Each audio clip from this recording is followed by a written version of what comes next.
በስመ አብ ወወልድ መንፈስ ቅዱስ አሃዱ አምላክ አሜን። የምናመልከው አምላክ እግዚአብሔር ሊያድነን ይችላል። ባያድነን እንኳ ለጣዖቱ አንሰግድም። ክቡር አባታችን ሊቀ ካህናት ዶክተር መራዊ ተበጀ፣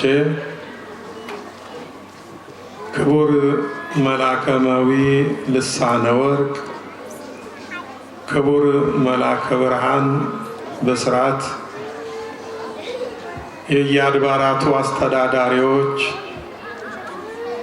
ሊቃውንተ ቤተ ክርስቲያን፣ የተወደዳችሁ የእግዚአብሔር ቤተሰቦች፣ የድንግል ማርያም ወዳጆች እንደምን ሰነበታችሁ? ለዚህች ዕለት ለዚህ ሰዓት ያደረሰን እግዚአብሔር አምላካችን ስሙ የተመሰገነ ይሁን። ባለን ሰዓት እንደ እግዚአብሔር ፈቃድ የምንማማርበት ርዕስ የምናመልከው አምላክ ከእቶኑ እሳት ሊያድነን ይችላል። ባያድነን እንኳ አንተ ላቆምከው ለምስሉ ለጣዖቱ አንሰግድም። ይህንን ኃይለ ቃል የተናገሩት እንደምታውቁት ሰለስቱ ደቂቅ ናቸው። ሶስቱ ሕፃናት፣ ሶስቱ ወጣቶች አናንያ፣ አዛርያ፣ ሚሳኤል ናቸው። ባያድነን እንኳን ሲሉ የእግዚአብሔርን አዳኝነት ተጠራጥረው አይደለም፣ ፍጹም አማኞች ናቸው። ቢያድነን ያድነን፣ ባያድነን ደግሞ የራሱ ጉዳይ ነው በሚል በከፊለ ልብ አይደለም፣ በሁለት ሀሳብ አይደለም። የእግዚአብሔር ፈቃዱ እንድንኖር ከሆነ ያድነናል። የእግዚአብሔር ፈቃዱ እንድንሞት ከሆነ እንሞታለን። በሕይወትም ቢያኖረን ተመስገን፣ ብንሞትም ተመስገን። መከራውን በጸጋ ለመቀበል፣ ሞቱን በጸጋ ለመቀበል ነው። ነገራችን ሁሉ እንደ እግዚአብሔር ፈቃድ እንዲሆን ጸሎት አስተምሮናል ጌታችን በወንጌል። ፈቃድ በሰማይ እንደሆነ እንዲሁም በምድር። የእኛ ችግር እኛ የፈቀድነው ብቻ ካልሆነ ሞተን እንገኛለን። ባልና ሚስትን የሚያጣላቸው ባል የእኔ ፈቃድ ብቻ ይፈጸም፣ ወይም ሚስት የእኔ ፈቃድ ብቻ ይፈጸም። እርስ በርሳችንም እንዲሁ ነው። የእኛ ሳያንስ እግዚአብሔርን ያንተ ፈቃድ ይቅር፣ የእኛን ፈቃድ ብቻ ፈጽምልን እያለው ነው። እንዲህ አይሆንም። ጸሎቱን እናስተውለው። ፈቃድ በሰማይ እንደሆነች እንዲሁም በምድር ትሁን። በሰማይ በሰማያውያን መላእክት ዘንድ እንደተደረገች እንዲሁም በምድር ትሁን፣ በሰውም ዘንድ ፈቃድህ ትደረግ፣ ፈቃድህ ትፈጸም ማለት ነው። ከሰለስቱ ደቂቅም የምንማረው ይሄንን ነው። ሊያድነን ይችላል። ባያድነን እንኳን ለጣዖት አንሰግድም፣ ከሃይማኖታችን አንናወጥም፣ ከበጎ ምግባር አንወጣም። መከራን ሲሸሹ ሃይማኖታቸውን የሚለውጡ ከእምነታቸው የሚናወጡ ብዙዎች ናቸው። እንደዚያ ከመሆን ይሰውረን። የዛሬው ታሪክ የዛሬ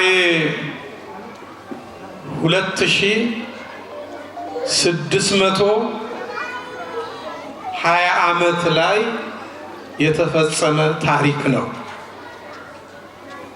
ከክርስቶስ ልደት በፊት ነው። በ602 ዓመተ ዓለም ላይ የተፈጸመ ታሪክ ነው። ናቡከደነጾር የተባለ የባቢሎን ንጉሥ ኢየሩሳሌምን ወረራት። የእግዚአብሔርን ቤት አቃጠለ። የእግዚአብሔርን ሕዝብ ገደለ። የሚማረከውንም ማርኮ ወደ ባቢሎን አጋዘ። ባቢሎን ከዛሬዋ የኢራቅ ዋና ከተማ ከባግዳድ በስተደቡብ 80 ኪሎ ሜትር ላይ ትገኛለች። ባቢሎን ማለት ድብልቅልቅ ማለት ነው። በኦሪት ዘፍጥረት ምዕራፍ 11 ቁጥር 9 ላይ እንደተጻፈው ቋንቋ የተደበላለቀበት ቦታ ስለሆነ ባቢሎን ተብሏል። ያ ቦታ ናቡከደነጾር የባቢሎን ንጉሥ ስሙ ከጣዖት ጋር የተያያዘ ነው። ከጣዖት ጋር የተገናኘ ነው። የእግዚአብሔር ሰዎች ደግሞ ስማቸው ከእግዚአብሔር ስም ጋር የተገናኘ ነው። በባቢሎን ናቡ የሚባል ጣዖት ያመልኩ ነበር።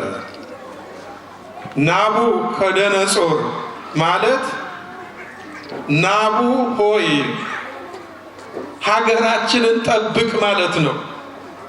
ጣዖቱ ማለት ነው ሀገራቸው እንዲጠብቅላቸው የንጉሱ ስም ናቡከደነጾር፣ ናቡ ሆይ አንተ ጣዖት ሀገራችንን ጠብቅ ማለት ነው።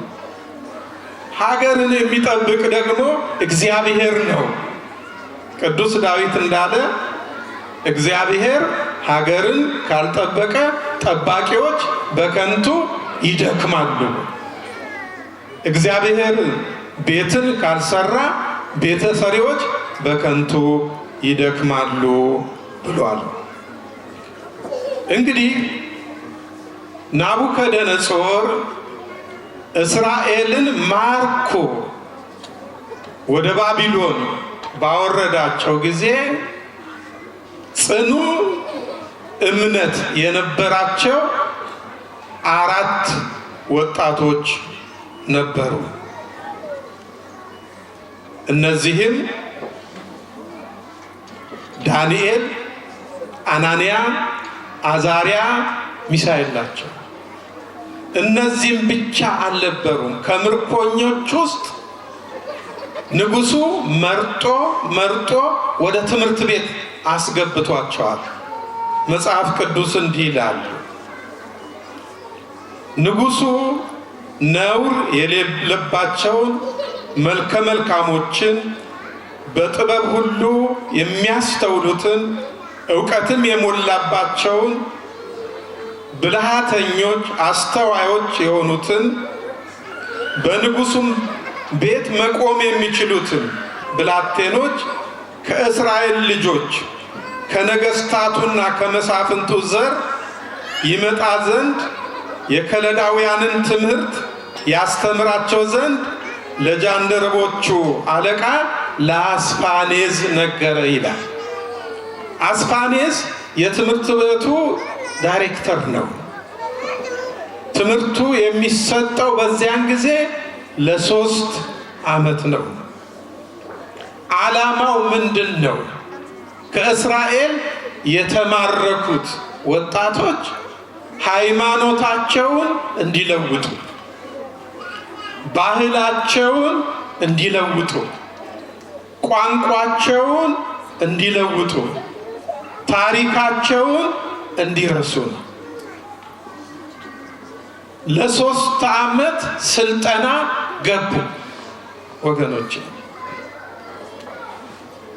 የቤተ መንግስት መብል መጠጥ ተፈቀደላቸው። በስጋቸው እንዲመቻቸው፣ በስጋቸው እንዲደላቸው። ለምን? ሰው በስጋው ከተመቸው ሆድ አደር ይሆናል። ሆድ አደር ደግሞ ለሃይማኖቱ ግድ የለውም፣ ለታሪኩ ግድ የለውም፣ ለባህሉ ግድ የለውም፣ ለቋንቋው ግድ የለውም። እንደዚህ አይነት ፈተና ውስጥ ነው የገቡት። ታዲያ ዳንኤል ይሄ ነገር አሳሰበው፣ አስጨነቀው። ከየት ጀመሩ? በመጀመሪያ ስማቸውን ለወጡባቸው። ስም ቀላል ነገር ይመስላችኋል? ዳንኤል ማለት እግዚአብሔር ዳኛ ነው። ኮናኔ በርት ፈታሄ በጽድቅ ነው፣ አያዳላም። እውነተኛ ዳኛ የሚል ትርጉም አለው የዳንኤል ስም። ማናሉት? ብልጣሶር አሉት። የበዓል መስፍን። በዓል የጣዖት ስም ነው።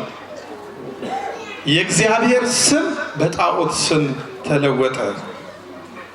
ሁለተኛ አናንያ ማለት እግዚአብሔር ርኅሩህ ነው ማለት ነው። እውነት ነው። ለጠላቶቹ እንኳን የሚራራ ነው እግዚአብሔር። ዝናቡን ለኃጥአንም ለጻድቃንም እኩል የሚያዘንብ ነው። ፀሐይን ለኃጥአንም ለጻድቃንም እኩል የሚያወጣ ነው። በመስቀል ላይ ሲሞትልን ወዳጆቹ ስለሆነ አይደለም። ቅዱስ ጳውሎስ ሐዋርያ በሮሜ 5:11 ላይ ወሶበን ዘጸሩ ንሕነ ለእግዚአብሔር ወተሳሃለነ በሞተ ወልዱ፣ እኛ የእግዚአብሔር ጠላቶች ሳለን በልጁ ሞት ይቅር አለን ያለው ለዚህ ነው። ስለዚህ እግዚአብሔር ርኅሩህ ስለሆነ ነው። አናንያ የሚለው ስም ይሄን የሚገልጥ ይሄን የሚያስተምር ነው። ይሄን ስም ለውጠውበት ሲድራቅ አሉት። በፀሐይ አምላክ የተገለጠ ማለት ነው። ፀሐይን እንደ አምላክ ያመልኩ ነበርና። አዛርያ ማለት እግዚአብሔር ይረዳዋል፣ እግዚአብሔር ረዳቱ ነው ማለት ነው። ይሄንን ስም ለወጡበትና ማን አሉት? አብደናጎ አሉት። ምንድነው ትርጉሙ? የእሳት አምላክ።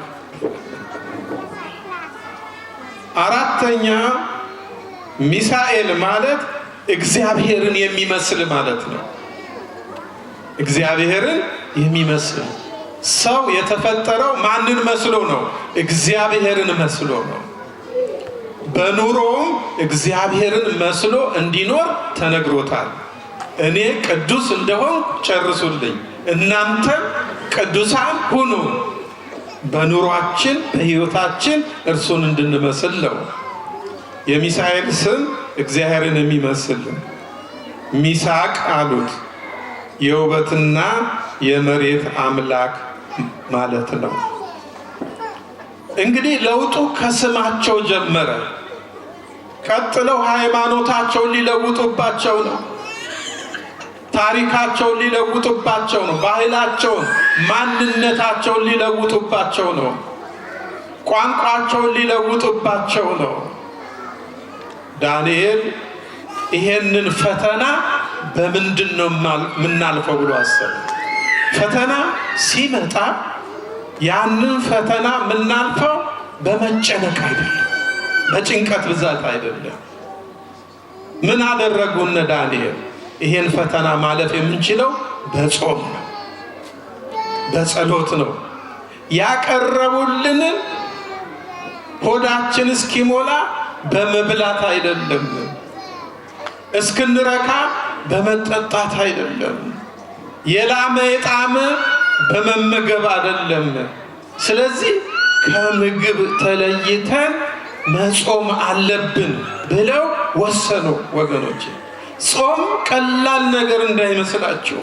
ቤተ ክርስቲያን 7ቱን አጽዋማት ስለሰራችልን ልናመሰግናት ይገባል፣ ልናደንቃት ይገባል። ወደ እግዚአብሔር እንድንቀርብላት ነው። ታላቁ ሐዋርያ ቅዱስ ጳውሎስ በአንደኛ ቆሮንቶስ ምዕራፍ 8 ቁጥር 8 ላይ መብል ወደ እግዚአብሔር አያቀርብንም፣ ብንበላ ምንም አናተርፍም፣ ባንበላ ምንም አይጎድልብንም ብሏል። አስተውሉ። ብንበላ ባንጾም ምንም አናተርፍም ማለት፣ ባንበላ ብንጾም ምንም አንጎዳም። መብል መጠጥ ወደ እግዚአብሔር አያቀርበንም፣ ከእግዚአብሔር ጋር አያገናኘንም ብሏል። በአንደኛ ቆሮንቶስ ምዕራፍ 6 ቁጥር 12 ላይ ሁሉ ተፈቅዶልኛል፣ ነገር ግን አይጠቅመኝም። ሁሉ ተፈቅዶልኛል፣ በእኔ ላይ አንዱስ እንኳ አይሰለጥንብኝም። መብል ለሆድ ነው፣ ሆድም ለመብል ነው፣ እግዚአብሔር ሁለቱንም ያጠፋቸዋል ብሏል።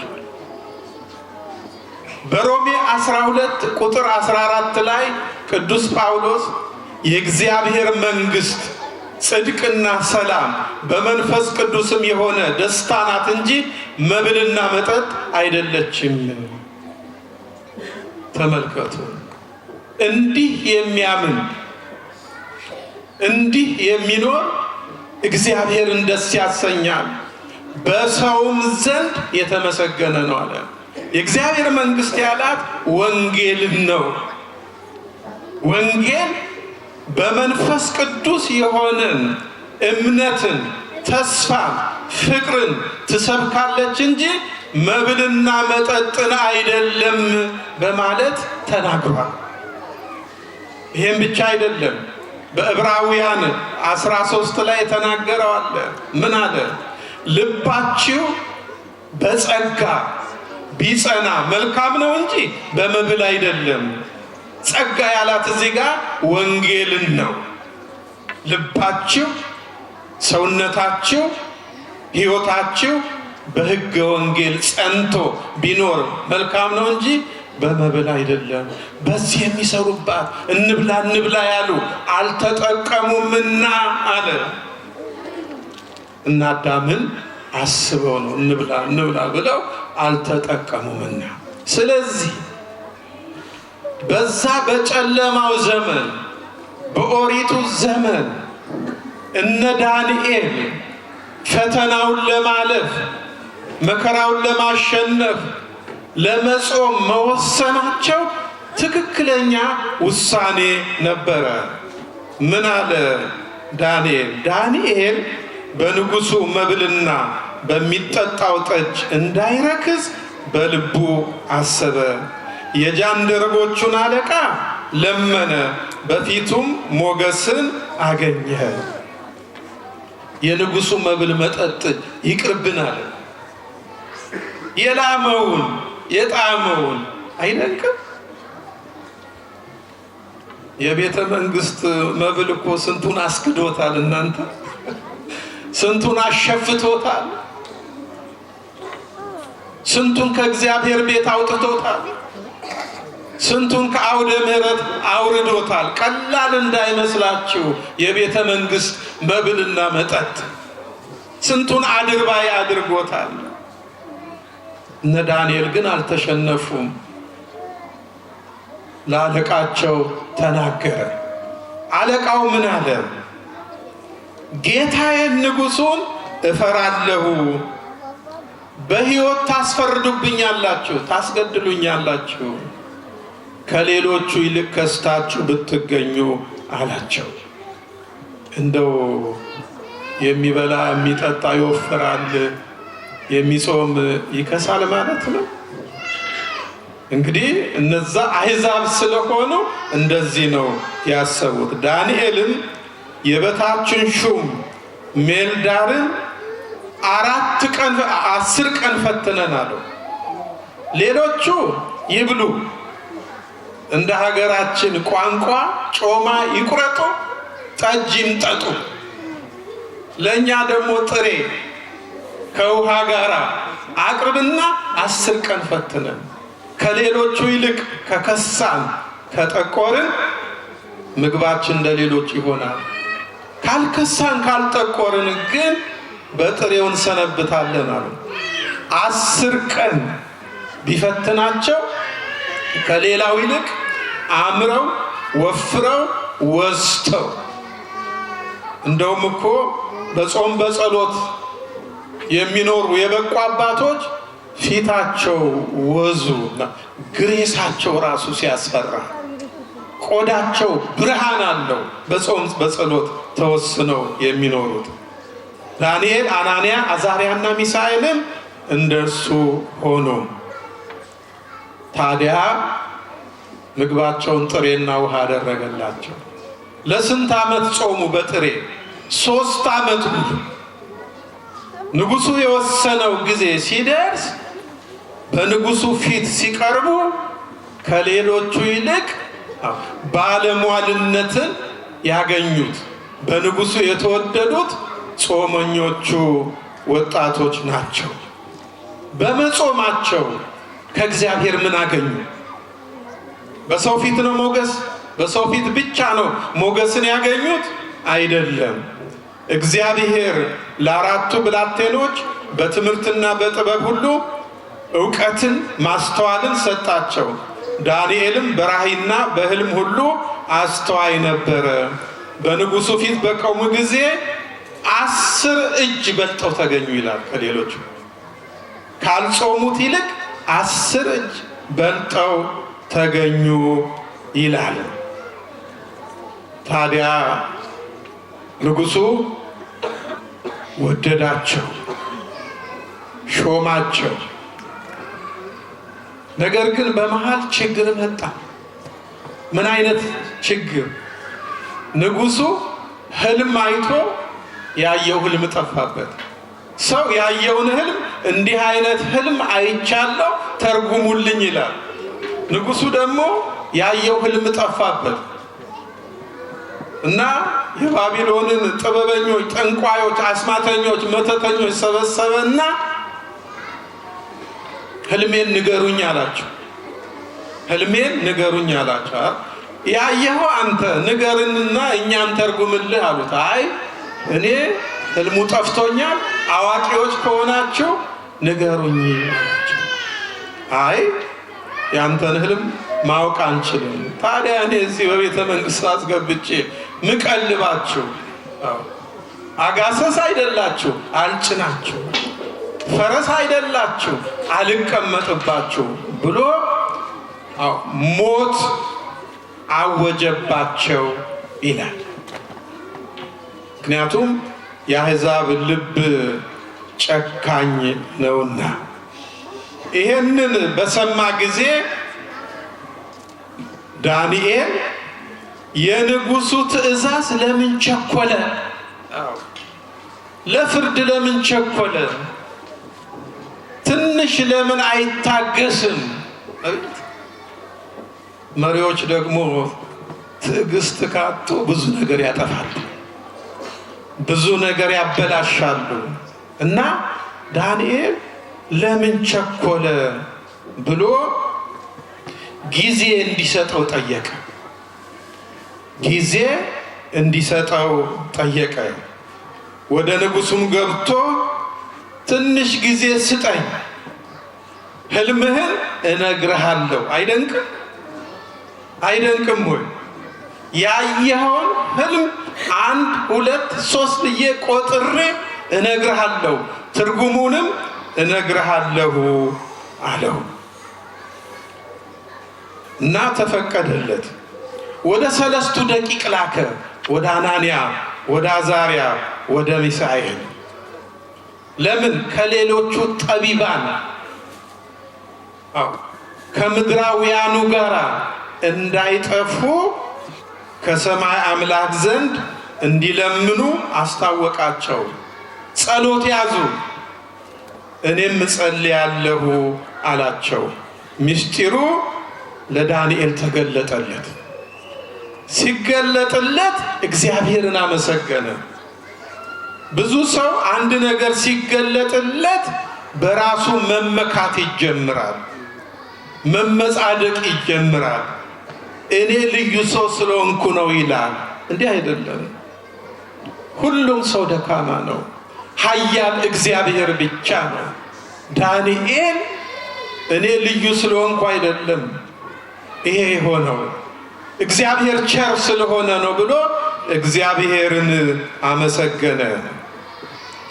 የባቢሎን ጠቢባን እንዳይጠፉ እንዲያጠፋ ወደ ታዘዘው ወደ አርዮክ ገብቶ ጠቢባኑን አታጥፋ፣ እኔ ፍቺውን ለንጉሱ አስታውቃለሁ አለው። እርሱም ወደ ንጉሱ አቀረበው። ንጉሱ ምን አለው? ትችላለህን አለው። ስንት ጥበበኞች የተሳናቸውን አንተ ታናሽ ብላቴና ትችላለህን አለው። አሁን እኛ ብንሆን ሚስጥሩ ስለተገለጠልን እንላለን፣ አዎ እችላለሁ ነው የምንለው። እንደዛ አይባልም።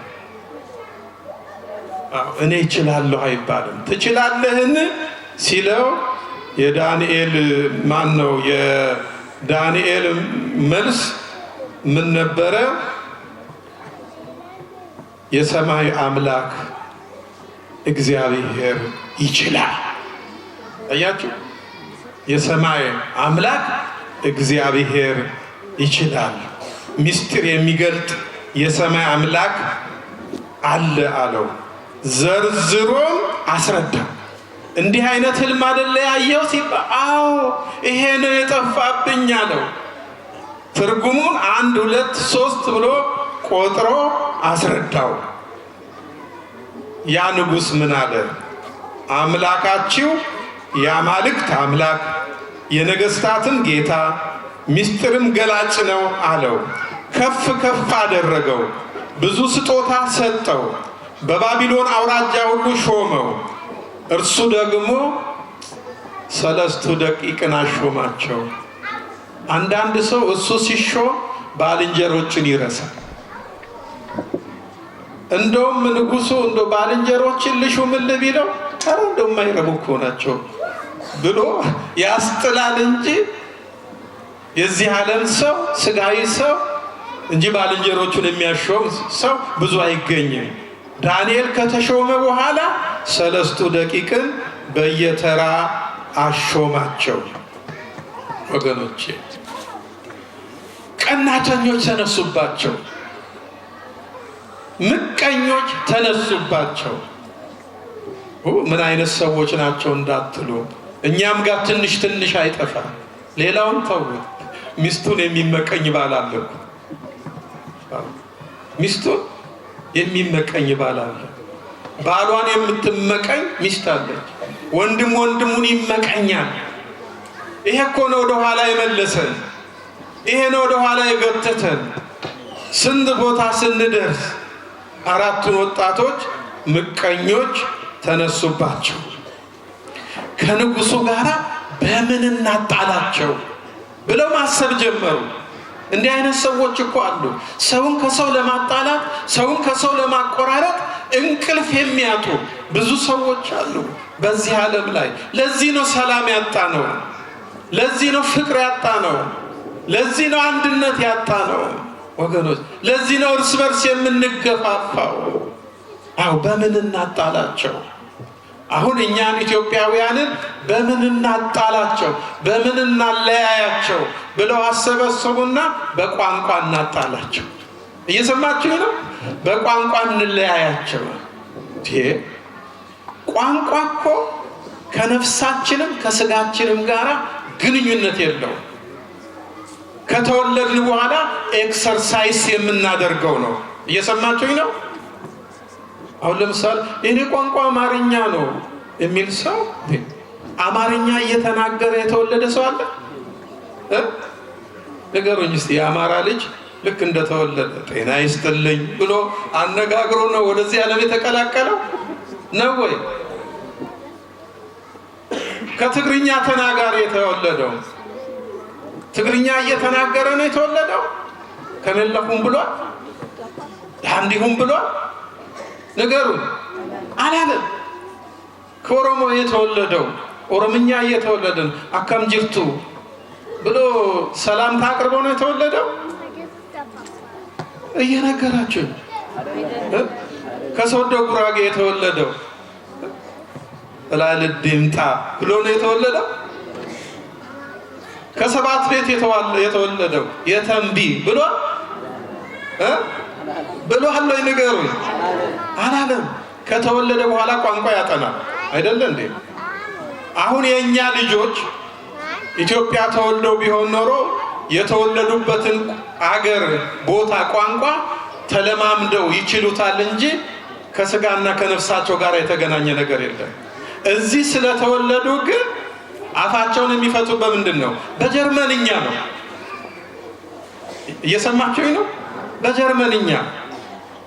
አሜሪካ የሚወለዱ ልጆች በእንግሊዘኛ ነው አፋቸውን የሚፈቱት። መካከለኛው ምስራቅ የሚወለዱ ልጆች በአረብኛ ነው አፋቸውን የሚፈቱት። ግን ምቀኞች፣ ቀናተኞች፣ በሀገሪቱ የሚቀኑ በታሪኳ በታላቋ ቤተ ክርስቲያን የሚቀኑ በኦርቶዶክስ በምን እናለያቸው፣ በምን እናጣላቸው አሉና ወገኖች በቋንቋ እርስ በርስ እንድንለያይ እንድንጣላ አደረጉ። ይሄ የሰይጣን ስራ ነው። ጾመኞቹን ሃይማኖተኞቹን እነ ዳንኤልን እነ አናንያ እነ አዛሪያ እነ ሚሳኤል በምቀኝነት የተነሱባቸው ሰዎች ከንጉሱ ጋራ በምን እናጣላቸው ብለው አምጠው ወለዱ። ነገርን አምጠው ወለዱ። ንጉሶ ያየው ህልም እኮ ምስሉ ራሱ የምንድን ነው? ለማሳጠር ብዬ ነው። የወርቅ ነው። ወርቅ የተባልከው ደግሞ አንተ ነህ። ውዳሴ ከንቱ። የኛ ንጉስ እኮ ወርቅ ነህ አለ። ስለዚህ የራስህን ምስል በወርቅ አሰርተህ ዓለም በጠቅላላ እንዲሰግድልህ አዋጅ ይነገር አሉት። እሺ ብሎ ተቀበለ። ከዛ በኋላ መኳንንቱ፣ ሹማምንቱ፣ ተርታውም ህዝብ ለዛ ለምስል ሰገዱ። አናንያ፣ አዛሪያ፣ ሚሳኤል፣ ዳንኤል ግን አያደርጉትም፣ አይሞክሩትም ወገኖች።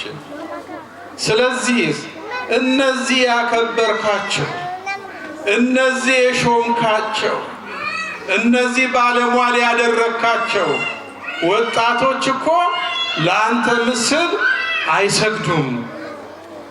ከዚያ በፊት ለዚህ ምስል የማይሰግድ ሰው ወደ እሳት ይጣላል ብለህ አሳውጅ ብለውታል ነገረ ሰሪዎቹ። ሰለስቱ ደቂቅ ቀረቡና ለምስሉ ትሰግዳላችሁ አትሰግዱም አላቸው። አንሰግድም። ከእጄ ማን ያድናችኋል? ከሚነደው እሳት ማን ያድናችኋል አላቸው። ሲላቸው የምናመልከው አምላክ ከእቶኑ እሳት ሊያድነን ይችላል። ባያድነን እንኳን ለአንተ ምስል አንሰግድም አሉ። ብንሞትም እንሙት። አያችሁ? ብንሞትም እንሙት፣ እንደ እግዚአብሔር ፈቃድ ብንሞት እንሙት፣ ብንኖር እንኑር፣ ለጣዖቱ አንሰግድም አሉት። የኋሊት ታስረው ወደ እቶነ እሳቱ ተጣሉ። እነሱን የጣሏቸው ሰዎች የእሳቱ ወላፈን ገርፏቸው ሞቱ። ሰለስቱ ደቂቅ 3 ቀንና 3 ሌሊት በእሳት ውስጥ ቆዩ። ንጉሡ አያቸው። እናንተ ከ3 ቀን በፊት 3 ወጣቶችን በእሳት ውስጥ ጥለን አልነበረምን? አዎ ይሉታል። እነሆ 4ተኛ ሰው ያለው እርሱም መልኩ የአማልክትን መልክ ይመስላል አለ። ለካ ቅዱስ ገብርኤል ነው አብሯቸው የወረደ። እስራቱን ፈታላቸው። በእሳቱ ውስጥ 3 የነበሩት 4 ሆኑ። አሁን እኛ እዚህ ቤት ውስጥ 500 ብንሆን 501ኛ ቅዱስ ገብርኤል አለ። ደስ ይበላችሁ። 1000 ብንሆን 1001ኛ ማን አለ? ቅዱስ ገብርኤል አለ። እመከራ ውስጥ ብንገባ፣ ችግር ውስጥ ብንገባ፣ ፈተና ውስጥ ብንገባ፣ ስቃይ ውስጥ ብንገባ 1ኛ እኛ ብንሆን 2ኛ እሱ አለ። እስር ቤት ብንገባ 2ኛ ሆኖ ቅዱስ ገብርኤል አለ። ብንሰደድ 2ኛ ሆኖ ቅዱስ ገብርኤል ከኛ ጋር አለ። ታመን ብንተኛ 2ኛ ሆኖ ቅዱስ ገብርኤል ከኛ ጋር አለ። በእሳት ውስጥ ሆነው ዘመሩ። በእሳት ውስጥ ሆነው ቀደሱ። በእሳት ውስጥ ሆነው አመሰገኑ። እንግዲህ ዛሬ ሰለስቱ ደቂቅ አናንያ፣ አዛርያ፣ ሚሳኤል በቅዱስ ገብርኤል ተራዳኢነት ከእቶነ እሳት የዳኑበትን ዕለት ነው የምናከብረው። እውነቴን ነው የምለው፣ ቅዱስ ገብርኤል ያላደረገው ነገር የለም። ቅዱስ በወንጌሉ እንደተነገረው እኔ በእግዚአብሔር ፊት የምቆመው ገብርኤል ነኝ አለው ዘካርያስን። ዘካርያስ ሚስቱ ኤልሳቤጥ ሁለቱም በእግዚአብሔር ፊት ጻድቃን ነበሩ። በሰው ፊት ጻድቁ ብዙ ነው፣ በሰው ፊት ቅዱሱ ብዙ ነው። በእግዚአብሔር ፊት ግን ጻድቅ ይገኛል ወይ? ቅዱስ ይገኛል ወይ? ያ ትልቅ ጥያቄ ነው። የዕጣን መስዋዕት በሚያቀርብበት ጊዜ አረጋዊው ዘካርያስ ከዕጣኑ መሰዊያ በስተቀኝ የእግዚአብሔር መልአክ ተገለጠለት። ለምን በቀኝ በኩል ተገለጠለት? በግራ ለምን አልተገለጠን? ወይም በፊት ለምን ወይም በኋላ አልተገለጠለትም ቢሉ በቀኝ በኩል መገለጡ ከግራ ወደ ቀኝ የምትመለሱበት ዘመን ደርሷል፣ ከሲኦል ወጥታችሁ ወደ ገነት የምትገቡበት ዘመኑ ደርሷል ሲለው ነው። መልአኩም ባየ ጊዜ ካህኑ ዘካርያስ ምን ይላል? ደነገጠ፣ ፈራ፣ ተንቀጠቀጠ ይላል። 3 ናቸው። መደንገጥ የህሊና ነው ወገኖች፣ መፍራት የልቡና ነው፣ መንቀጥቀጥ የጉልበት ነው። በመፍራት በመንቀጥቀጥ ነው አምልኮተ እግዚአብሔር የሚፈጸመው። በድፍረት አይደለም፣ በትዕቢት አይደለም ወገኖቼ። በመፍራት በመደንገጥ በመንቀጥቀጥ አዎ ለእግዚአብሔር በፍርሃት በረዓድ ተገዙ ብሎ ቅዱስ ዳዊት እንደተናገረው። ከዚያ ምንድነው ያለው? ጸሎት ተሰምቶልሃልና አትፍራ። ሚስት ኤልሳቤጥ ወንድ ልጅ ትወልድልሃለች፣ ስሙን ዮሐንስ ትለዋለህ። በእናቱ ማኅፀን እያለ መንፈስ ቅዱስ ያድርበታል። የአባቶችን ልብ ወደ ልጆች፣ የልጆችን ልብ ወደ አባቶች ይመልሳል ብሎ ስለ ሕፃኑም ሕይወት ነገረው።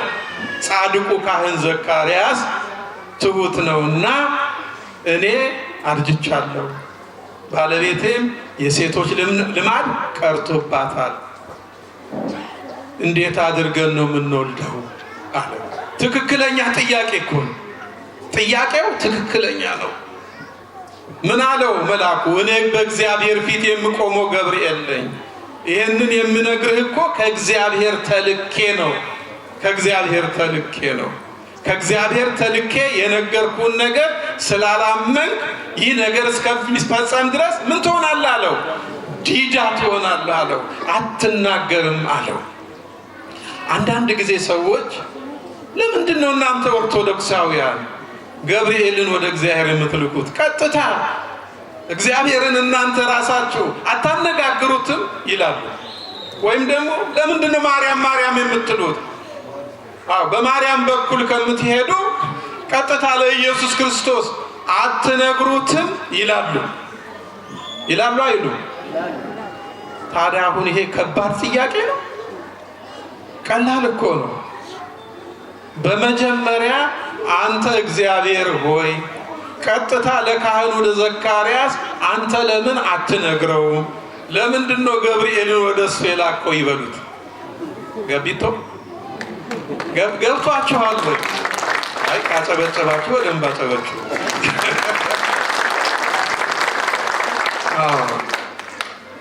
ሌላው አንተ እግዚአብሔር ለምንድን ነው ገብርኤልን ልከ ትጸንሲ ወተወልዲ ወልደ ብሎ እንዲያበስራት ያደረከው? አንተ ቀጥታ ለድንግል ማርያም አትነግራትም ነበረ? ለምንድን ነው ገብርኤልን የላከው ይበሉታ። እየገባችሁ ነው? እየገባችሁ ነው ወይ? አዎ። ለምን በማርያም በኩል እንዴ? ኢየሱስ ክርስቶስ ወደኛ የመጣው ወደ ዓለም የመጣው በማን በኩል ነው? በድንግል ማርያም በኩል ነው አይደለ እንዴ? እኛ ደግሞ በድንግል ማርያም በኩል ወደ እርሱ ብንሄድ ምን ሆኖ ጥፋቱ? እየገባችሁ ነው የምላችሁ። ስለዚህ ልትደናገሩ አይገባም። እንግዲህ ትምህርቱ ሰፊ ነው። ሊቃውንቱ 24 ሰዓት ነው ያገለገሉት። በእውነት ድሮ በቴሌቪዥን አንድ ማስታወቂያ እንሰማ ነበር። ምን የሚል ነው? ምርጥ ምርጡን ለሕፃናት ይባል ነበር። አሁን ጀርመን ድሮ ስመጣ ዶክተር መራዊና ቀሲስ መስፍን ብቻ ነበሩ እንደናጡት ሁለት።